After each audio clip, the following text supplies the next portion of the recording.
welcome to our webinar, our locked-in learning episode on tactical selling.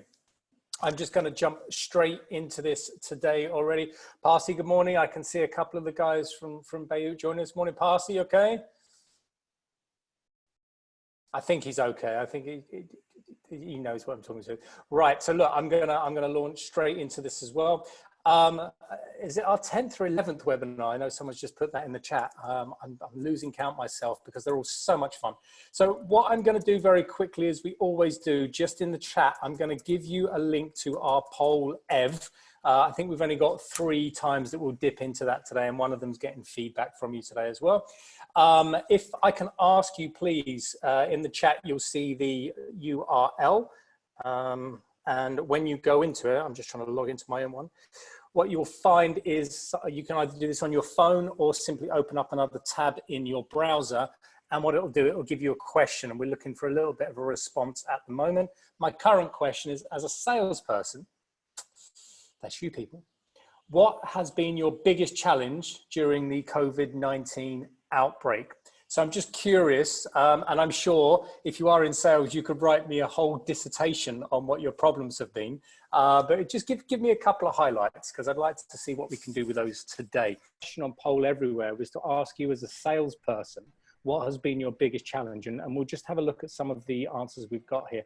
Most establishments are closed and no income. Certainly, I mean, I'm sure I'm not 100% too sure what industry that is, but if you're anything to do with, I guess, retail maybe, food and beverage, restaurants, those kind of things, that's going to be an issue. Chasing payments. That's a real big issue for everybody, is making sure that you get the money on time. I have a person that I work with as a coach for their business, and their collection target was around 70,000 dirhams per week. And one week they managed to collect 1,500 dirhams. You know, and when you then start forecasting and projecting out where you're going to get that money from, particularly for smaller businesses, that becomes a little bit of a scary aspect. Okay, Ben, I'm Russell, not too sure. Someone's unmuted. Could you just mute everyone? you just need to share your screen again, because it's not coming up with the answers. Okay, I know exactly why it's done that, because I was only sharing the slide piece. Okay, is that any better? Just wait for it to refresh. That's better. Okay, awesome. Payment term requests from clients, absolutely. And look, I'll be honest, your business is probably doing the same, trying to stretch out the payment terms. Please bear in mind, if you attended anything we did on negotiation, it is a concession that you can use to close a deal.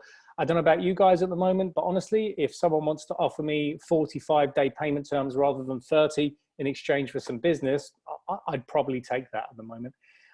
Restrictions in reaching out, yes. Dip in sales and client resets and change, and also payment issue, yeah. See, to achieve the sales target, what I would do is, if you've got sales targets that were set in January, I would get them, simply rip them up and just pop them to one side. This is something that you haven't experienced before. No one has in terms of this. It's not even as if you can go into a meeting with your manager and try and bang out a plan to get close to them. Now, what I'm telling you is that you will still be able to sell. Not, I'll be honest, not in all industries, okay, but it will be slower. But what we're going to do today is we're going to talk about how we will create a tactical plan. So one of the things I want to do before I go any further, I'm going to come back to these a bit later, but I want to really kind of clearly establish what we're here to do today. I've got maybe 50 minutes with you, 45 minutes. I'm going to cover off what I refer to as tactical selling, okay? Now, if my slides are running, it's exactly this. It is tactical selling, not selling tactics, okay? So I'm not going to sit here today and talk to you about understanding need, presenting your solutions, using feature advantages and benefits, overcoming objections. I'm not going to talk about tactics. I'm going to talk to you today about building a tactical plan, okay? And I'm going to give you a couple of quite, I guess, crude basic tools that I built on Excel a while ago that I've always kind of gone to when I need to have a look at my metrics. So look, today is really looking at how can we take some of those issues that you're facing and some of those concerns and some of those problems that are causing a slowdown in sales. And I'm not saying that we can address or fix all of them, But what I'd like to do is at the end of this session, you leave here potentially with a little bit more of an optimistic mindset. That optimistic mindset may well be geared towards the future. So as and when restrictions start to lift and people start going back to work and establishments do start to open, that you actually have a pool of business that is ready to go, rather than having to start up and wind up from scratch again. So this is really what I'm going to talk to you about today. Pipeline. And I'm sure you understand that this is a direct metaphor. I'm obviously not talking about gas. This is a gas pipeline in Azerbaijan, but we're talking about your sales pipeline. For me, it is something that most salespeople, let me change that. Most salespeople that I've interacted with don't give enough credibility to or credence to.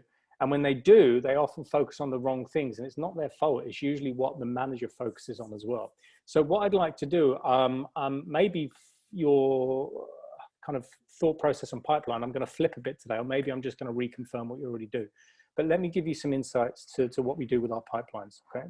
So look, my first question is, well, why the hell should you care about your pipeline? And if you're in sales, hopefully you'll know the answer to that question already. But one thing that I've always found fascinating is working with salespeople who go out, they're in the field, they're on the phones, and then at some point in their day, they have to go onto this horrible thing called a CRM and fill in all the details that they've been working on, what customers they've spoken to, what happened in those conversations. And I know, like, I work with some big multinational firms, and I know those salespeople will come back in at 3 o'clock in the afternoon, and that last 2 hours is the worst 2 hours of their day. If you understand what that data can do for you, and I mean, get super selfish about that as well, what that data can do to you as a salesperson, it completely changes your perception of it. So here's some interesting statistics of why I'm going to kind of hopefully sell you on why you should really care and focus on your pipeline today. 70%, 27, 43. And at the bottom, if you want to go away and have a look at the sources of these latest, please feel free to do this. Look, what has been shown is that about 70% of the buyer's journey is complete before the salesperson is even in the loop or is even being contacted. Now, for those of you that are old like me, you can go back to selling when that wasn't the case. I mean, you know, I started my career in about 94, and going out with insurance people. I was part of a sales development program for AXA Insurance. We used to go out and we would actively sell to people who hadn't been online researching stuff because the internet was very much in its infancy. But now, most people, and think about yourself, think about the last thing that you bought. How much research did you do? Where did you buy it from? What did you compare it to? Did you go out and speak to your friends about it, or did you look for online reviews? How many of you look at Google reviews or the ratings that something gets on Amazon? All of that happens before your salesperson actually is contacted, particularly when we're talking about B2B or enterprise sales, okay? 27 is the average number of touches before a prospect becomes a client. Now, when we talk about a touch, that is everything from an email, connecting on LinkedIn, a phone call, a meeting, proposals, negotiation, resubmitting the proposals. Some of the studies I've seen also include social media as well. And then that number 27 goes up a huge amount as well. So if you think about all of the sales and marketing activity that goes in from the start of a buying process, not a selling process, a buying process for a customer, to them actually making a purchase, the average number is 27. And then 43% of B2B sales cycles have lengthened in the last 3 years.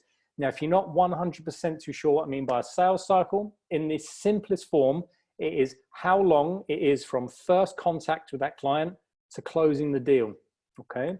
And we usually measure those in weeks. If you measure them in days, congratulations. If you measure them in minutes, you're probably in a business like retail, but it's slightly different. So when we're talking about B2B, you know, us as a training company, we'll go and see a client, and by the time we actually sign a contract, that can be anywhere from 6 to 9 weeks. So our sales cycle operates like that. And that's an average. Sometimes that will happen in a week or two. Sometimes that can happen in 8 or 9 months.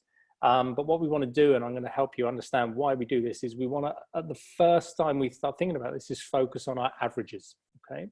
We're going to focus on our averages, and that's going to give us some kind of, how can I put it? a leaping off point to make a plan. And then once you've got that plan in place and you're hammering that plan, then you want to change your averages, okay? You want to reduce your sales cycle is a perfect example of that. The more sales cycles you can get through in a year, the more sales you do. It's a simple maths, okay? So look, this is really why I want you to do with your pipeline. And I've really simplified a pipeline here. What we've got, I want you to do what we call focusing on top of pipe, right? Focus your efforts here. Now I'm going to explain why. In the middle is where you work your leads and you take them through whatever stages of your sale that your sales process is built to take them through. And just as a side note, this is a whole other hour conversation. Your sales process should be aligned to your customer's buying process. I'm just going to leave that sitting there for a minute. If you want to know more, reach out.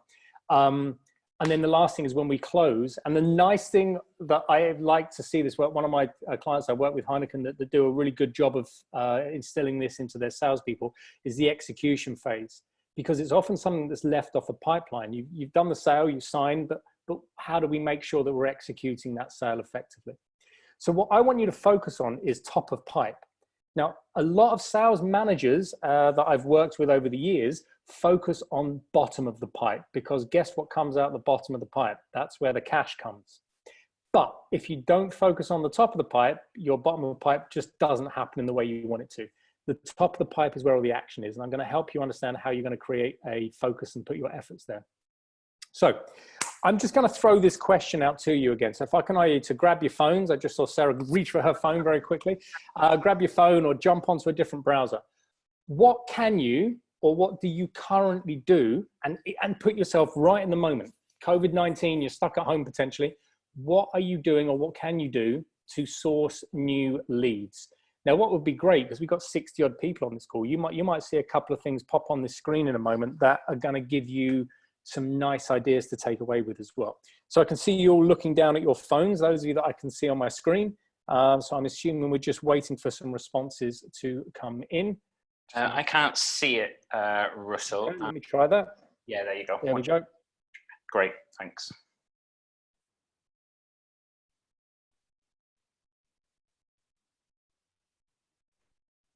Okay, yeah, they're all okay. So referrals, SEM campaigns. I'd love to know what that stands for. Whoever said that, can you just open up your microphone and tell us? Sure, that means search engine marketing. Yeah, sorry, SEM campaigns. Yeah, what is that? Oh, search engine. Sorry.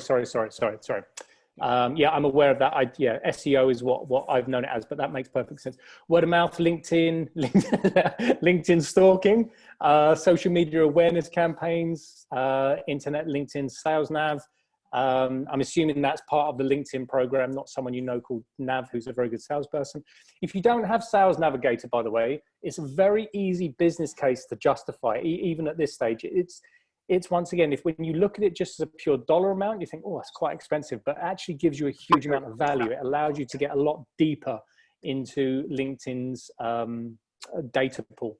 Referrals from existing clients. That's one thing you really want to be working at the moment, is your referral marketing as well. Most people as well don't ask for referrals. You know, they think I do a good job and they'll just come. Actively get out there and ask for referrals. Ignite webinars. Bless. Referrals, build relationships. Look, building relationships at the moment is a real critical part of this. And it's something I'm going to touch on with you in this program very briefly, because even if you're not able to get deals over the line at the moment, you want to really focus on relationship, because you want to be in the position, that prime position, when markets do open up again and people do start spending some money. And by the way, I don't expect Q3 or 4 this year that everyone's just going to open the floodgates. I think a lot of companies are going to be sitting there licking their wounds. So please don't think that this issue around sales and the whole economy is going to go away that quickly. But you want to be in the best possible position. The way I refer to it is maximizing your position. Now, you can maximize in any kind of environment, even now. And the question to ask yourself is, what's possible? And once you answer that question, you can start kind of finding your way through there, okay? Change your focus from B2B to B2C. If you've got the ability to do that in your business, that's fantastic. On-site ventures, construction week, pro tenders, great. Okay, that sounds quite a specific industry one, but that's a really good one. Construction is still moving as well. Once again, not as quickly as everything else. Internet. Mead is another great platform as well. So using Mead for just to kind of keep your finger on the pulse of what's going on as well, but reaching out. Also, if you're part of any networking groups, anyone's part of anything like BNI, which is good, you know, for small and medium businesses mainly, in my experience, that's also a good network to kind of feed into. Business groups like the British Business Group and most of the business councils, most countries have a business council, use those as well. They're very, very useful at connecting you with people. Awesome. Look, some of those will still keep checking in, so we'll come back to those. So I'd like to, where are we at? We are at 20. Okay, I'm a couple of minutes behind where I wanted to be, but I can get through this. I'm going to offer you these what I call 8 best practices, and I'll dive into each of them a little bit, but not too deep, because please bear in mind, with an hour, I can only skim this. Then I'm going to give you a little kind of an exercise, I guess, really, based on this first one. So the first thing I want you to do is inspect what we call the 3 essential pipeline metrics. Now, as a salesperson, if I ever work with salespeople, what I like to do is just drop these 3 questions on them and then look at the fear in their eyes when they realize they don't know. If you're in sales, these are 3 numbers you need to know off the top of your head. Like every day you should be sitting down at the end of the day or in the morning to know these numbers, okay? And I'm talking like get specific with these. You know, having some general idea is great, but being able to move them is where you need to be specific. They are these 3: conversion rate as a percentage, your average deal size, and your average sales cycle, okay? Now, I'm going to tell you why they're the 3 that you need to know. If you know those 3, you can then, what's the term, backward calculate everything you need from your pipeline. And then that brings us back to your top of pipe focus. So just in case you're not familiar with these terms, conversion rate is essentially how many deals you close from how many that you have in your pipeline. And my maths is terrible, so a really easy one there. If you have 100 meetings and that's what you consider as going into your pipe, and you close 12 of those, your conversion rate is, congratulations, 12%. Now, what you want to be doing is obviously lifting that as much as possible. But if you don't know what your conversion rate is, honestly, it's the first thing I want you to do when you get off this call. Okay, even if you get close to having an idea. The next thing is your average deal size. And I always recommend that you work on rolling data. You know, usually for most industries, you can use 3 to 6 months. But if you are in an industry, let's say, for example, like construction, your sales cycle, if you're putting in a massive HVAC system, your sales cycle might be 2 years in order from speaking to potentially even an architect to get them to specify your product all the way through to actually making that sale or installation. But your average deal size, you know, that it depends on your business. Your average deal size might be 15,000 dirhams, it might be 15 million dirhams, but you have to have an understanding of what that is. And then your average sales cycle, as I said, that's the time it takes for you to close a deal. Now, what we've put here is, you know, the way I term it is your first contact to close. Here's the thing, you kind of decide, or I would say your organization, your manager, or if you're the manager, you kind of decide what you consider first contact to be. So if I send a message to someone on LinkedIn, is that my first contact? Personally, I wouldn't count that. Me, that's prospecting. I'm not even getting people close to my pipeline yet. So first contact for me is the first meaningful contact that I have with the client. That might be a phone call where they show interest. It might be a meeting, but you need to decide what that is. But once you decide what it is, it stays, that is your marker for the beginning of the sale. It has to stay consistent, okay? So your average sales cycle, as I said, is that first contact to you closing the sale, okay? And what I would advise you to do is make it when you close. So when it's signed and stamped, don't worry about counting the execution phase in this. You want your average sales cycle to be in terms of the effort that you're putting in as a salesperson. How long is that taking, okay? So there are the 3, and I'm gonna come back to those a little bit, okay? Beware what we call the 5 pipeline killers. Now, what I'm gonna do, I'm actually gonna send something out a little bit later for you to have a look at. So you can, rather than me just spiel them at you, but I'm gonna give you very, very quickly the high level bullet points of what they are. The first one is what we call age in stage. So how long has a deal been stuck in a certain stage of your sales process, okay? Now, if you'll find, let's say, for example, at proposal, one of your stages might be proposal sent. If on average, you get a response from your client in 10 days and you have deals sitting in your pipeline, which are 3 months old, I would almost guarantee they're not going to close. So aging stage is a really important one to you to look at. Also look out for what we call non-linear stage leaps. So if you have a simple journey, which is contact, meeting, proposal, negotiation, close, I'm really simplifying the process there, obviously. If you suddenly go from quotation to negotiation and you've missed out you go from meeting to negotiation, you've missed out potentially the proposal because you've given something verbally and negotiation. That's not to say it won't close, but statistically, the chances of that closing when they're leaping around your pipeline are a lot less, okay? The next thing is your opportunity size. If you know your average deal size, then what I'll tell you now is if you're working on anything that is 3 times your average deal size, the likelihood of that closing is around about 8 to 9%.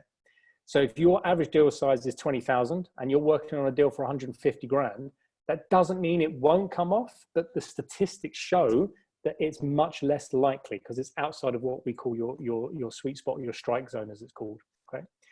Number 4 is deal size changes. So if you have an opportunities value that changes more than 3 times, I'd honestly take it out of your pipeline because it means that that person either doesn't know what they want, the scope hasn't been clearly defined, or there's fundamentally something wrong with that buying process. And then the last thing is time slippage. Now, that's the only one at the moment that I would almost forgive a little bit. So time slippage, one of the things that we'll always ask in a sales process is, when are you looking to close? When are you looking for this to happen? So you can get an understanding of how quickly they're looking to get moving. If the time frames of delivery keep shifting, and once again, if they shift 3 times, that's a massive alarm bell for you. So be aware of those 5. Aging stage, non-linear stage leaps, opportunity size, deal size, and time slippage. Russell, just to chip in, sorry, I don't think your screen moved on. So when you were walking through those, people couldn't see them. Yeah, they're not on the screen. That's what I said. I'm going to send them out later. People are saying in the chat which one was number 4 and stuff. So okay, do you know what? I'll share it all with you. So don't panic. We'll share that for you at the end. Okay. Reason being, I've got, you know, if I went through everything, I could be here all day. But if you want to know more, speak to me. We can help you out. Next thing is to understand your historical pipeline trends. You'll spend a lot of time doing sales forecasts, but what I tell you is what's really more important is not necessarily a forecast, but actually understanding what happened yesterday. So what that's going to allow you to do is, rather than saying, okay, I think that we can hit 20 million this year, if you know last year you hit 10 million and there's been nothing massive changed in terms of your processes, and your products hasn't changed, your salespeople haven't really changed, your route to market hasn't really changed, the chances of you doubling your sales are really small. I'd be very hesitant of committing to that. But understanding what's happening before, even if you're using that 3 to 6 month rolling pipeline, that's going to be really useful for you to do. The other thing as well, we always say to assess your opportunity to achieve a narrow sales funnel. What we mean by that is, if you've got 1,000 prospects in your sales channel, in your sales funnel, congratulations. If 919 of them are absolute crap, then your pipeline isn't worth anything. So what you want to be doing is being really, really critical on who you bring into your pipeline. So that's where we do our qualification stages up front, okay? Next thing, regularly purge your pipeline. So I do this, or certainly when we're in the office, I would do this with my team once a week. We would sit down, we would look at those metrics, we'd look at those killers, and anything that wasn't moving or didn't seem to be right, we'd just get out. We created another bucket in our CRM, which is to rework or to go back to. So we don't just delete them and forget about them, but they come out of our main focus. So once again, this is about keeping your pipeline really slick and narrow. If someone comes to me and they say, I've got 1,000 prospects in my pipeline, and then we start questioning them on the 3 metrics that we talked about, and they all seem really lumpy, I'm going to really take an opportunity to almost destroy that pipeline and that kind of maybe start again. So purge regularly. We do it on a weekly basis, but find a rhythm that works for you. 6, find what we call your strike zone. So your strike zone is understanding who your customers are and the type and profile of customers that you most sell to most. So if you understand the industry sizes, the deal sizes, the type of work they're doing, kind of understand what company that we work with called Plug, who help us with our marketing, Lucy refers to it as your customer avatar. So who is your ideal client? And if you are able to map that out in terms of size of, you know, it could be things like, for us, it's like headcount, location wise, things like that. Those are the customers that we want to find, and then we know how to work on them then. Seventh, is understand your pipeline flow.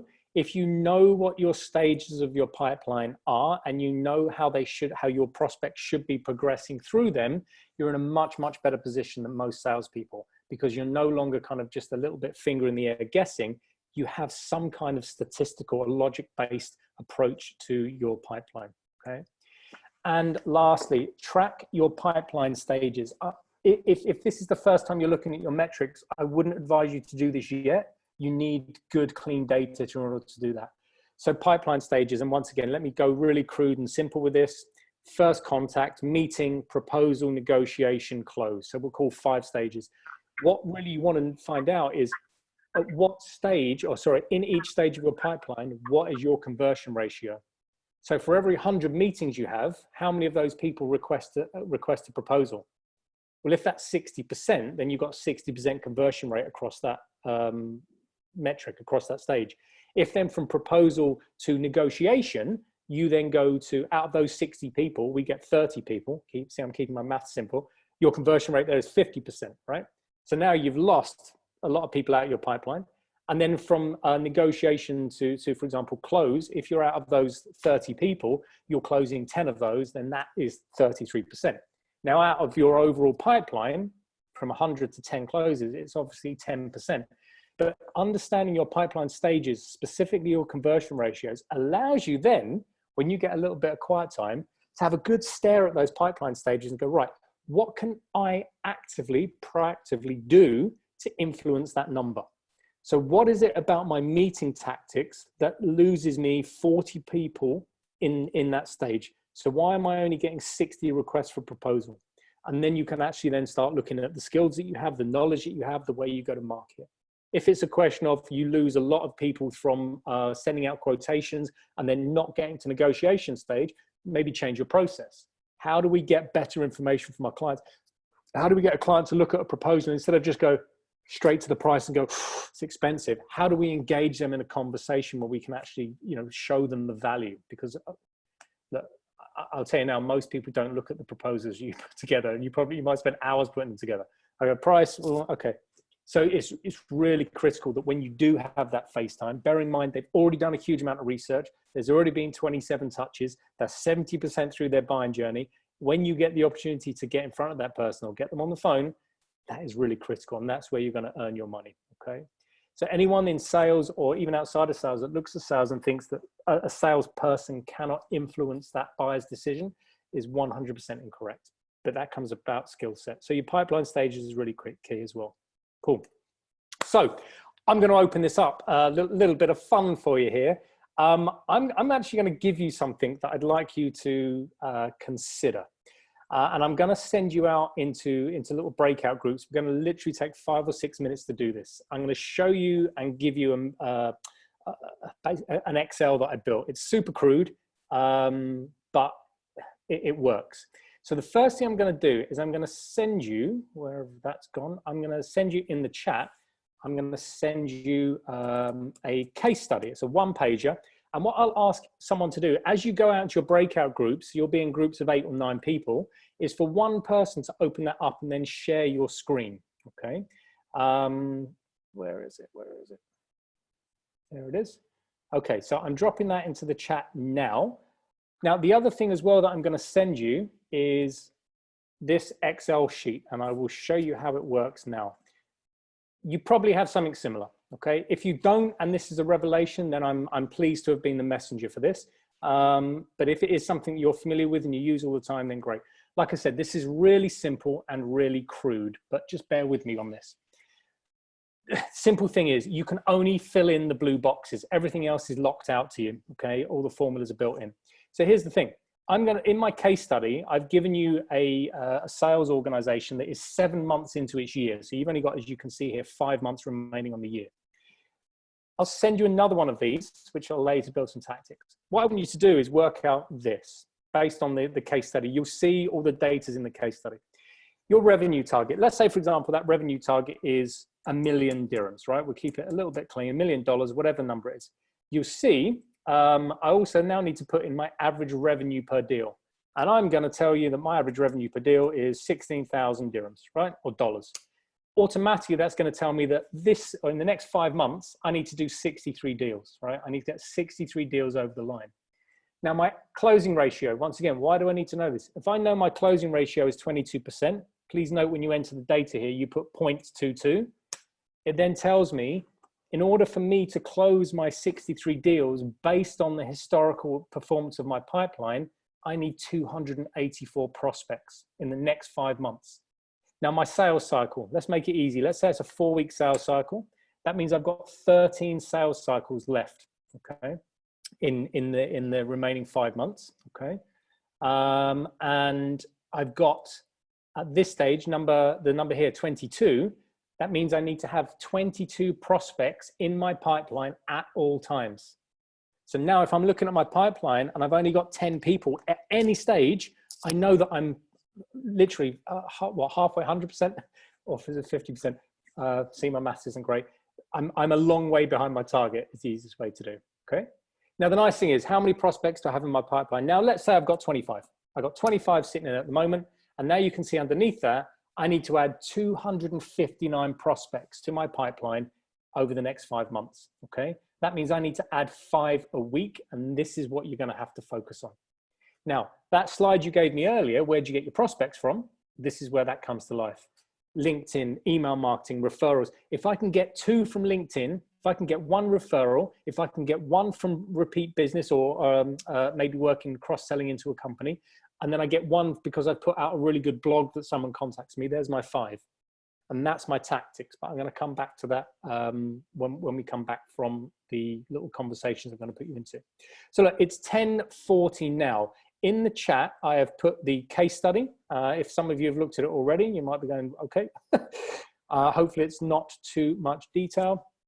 The other thing as well is I've just put that with a spelling mistake. I've seen Pipline, I've called it Pipline metrics case study, but I've sent that Excel spreadsheet to you. So what I'm going to ask you to do in your groups, I'm going to ask someone in each group to open up the chat rooms, the case study, and then bring up that spreadsheet. Share your screen, and in your groups, have a quick conversation.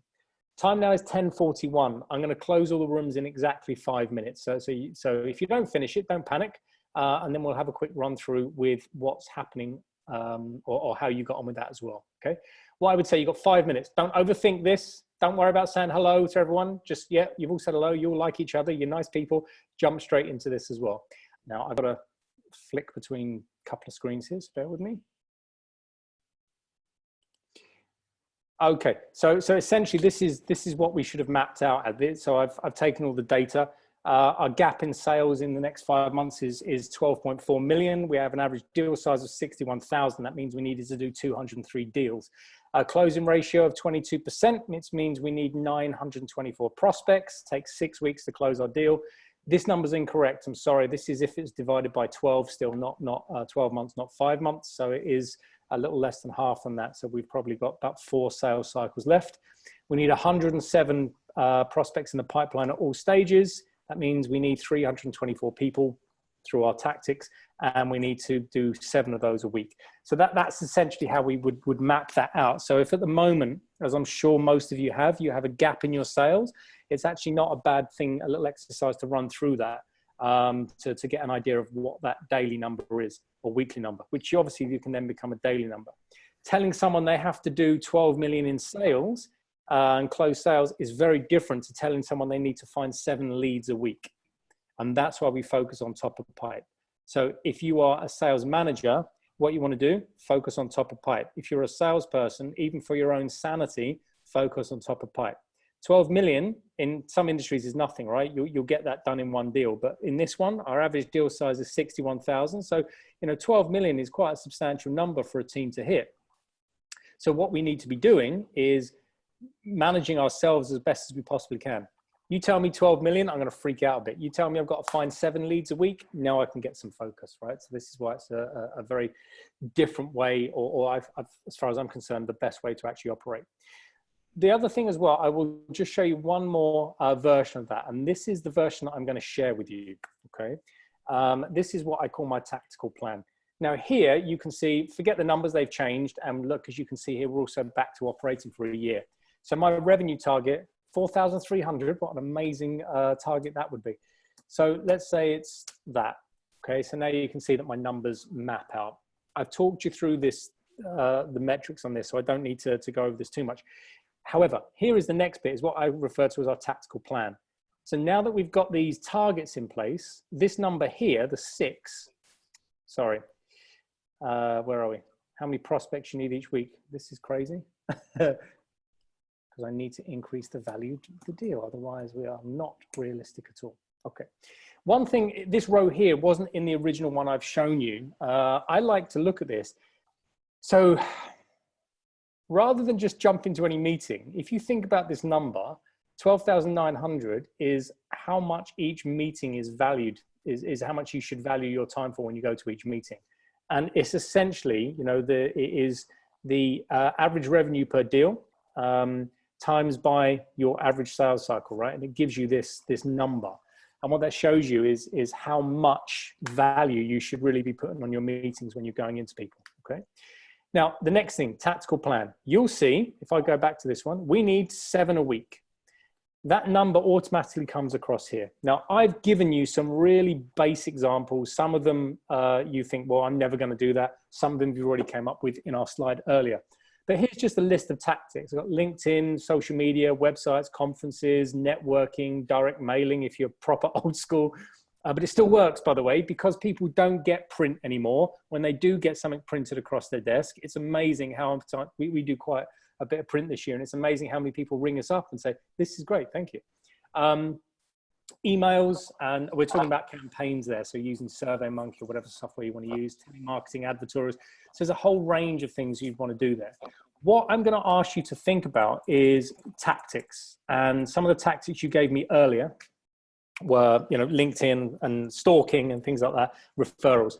So if, for example, I want to take this LinkedIn, and tactic 1 is going to be LinkedIn, maybe tactic 2 is going to be referrals, tactic 3, I'm going to use some email marketing, tactic 4, I'm going to hit the phones, right? What else could I do? I'm going to do a showcase. In a sense, what I'm doing at the moment with you guys on this call is a showcase of what we do, right? So I'm going to do a showcase.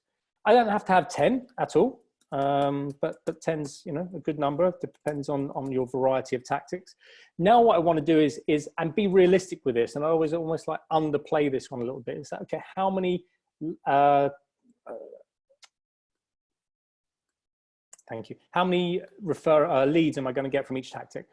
Now, if we just say, right, I'll get 1 from LinkedIn, I'll get a referral, I'll get 1 from emails, I'll pick up 1 through telemarketing and showcase, and now you're only 5 tactics. You notice this number here is telling you, well, that means you're going to get 5, okay? Now, how many do we need? 7. That's why this is still showing as red. So you're either going to have to go back and work one of these areas harder, or you're going to build out more tactics. So let's be realistic and say, okay, look, LinkedIn, I'm going to get 3. Now, all of a sudden, I've hit my 7, okay? And now that number's gone green. So all of these numbers here are conditionally formatted to do that. And what we encourage you to do is then have those targets have your targets, and then every week you're going to track how many you actually got from those tactics. And what it allows you to do over a period of 4, 5, 6, 7, 8 weeks is get a really good idea of where you're going to get most of your traction from, right? So let's say this week, week 3, we have a really bad week. So now I'm behind, right? So next week, I smash LinkedIn, I sign up to Sales Navigator, I get 4 people, actually, let's get 6 people through there. No referrals, and I get 2 through emails, I get 1 through marketing, and I do a great showcase. So you can see then when you are hitting your numbers and when you are not. And what it allows you to do, this data, this is where we're talking about your forecasts, that's going to allow you to have a much better idea of what tactics are going to work for you and what tactics aren't. This one, another tactic that I would strongly advise at the moment is purely what I would call account management. A lot of people, when they think account management, it's talking to existing clients, but I'm actually going to ask you to think about using this for your prospects as well. If you've been speaking to someone this year and there was potential of them even inviting you in for a meeting, now's not the time to go dark on them. Check in with them, give them a phone call. Hey, I know we're all locked in. I just want to check in, see how you're doing. Build relationships. what you do now is going to 100% put you in a position to excel when restrictions start coming down and money starts flowing again. Once again, I'm not suggesting for a minute that you're going to start hitting your $1 million targets that were set at the beginning of the year, but you will be able to, in a position where you're going to be able to maximize your output from that. Okay. No, absolute pleasure. Thank you very much. And like I said, anything that you do want, we'll get Kevin to send out as a follow-up with this. And anything we can help you with in the future, give us a shout. Thank you very much.